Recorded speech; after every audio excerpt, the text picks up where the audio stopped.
friends, I am a student of Citizen School and Career Smart Learning.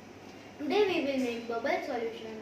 For that we will need half cup of sugar, 1 glass of warm water and washing liquid.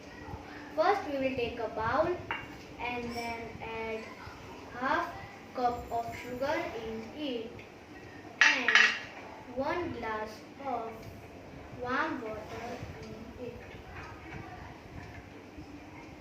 And mix it properly until the sugar dissolves in water.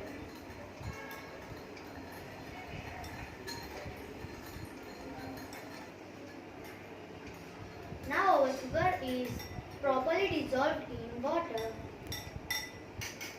Now we will add half cup of washing liquid into the bowl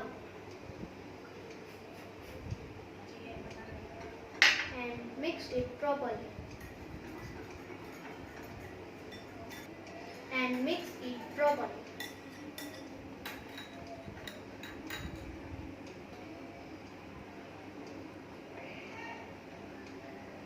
Now our bubble solution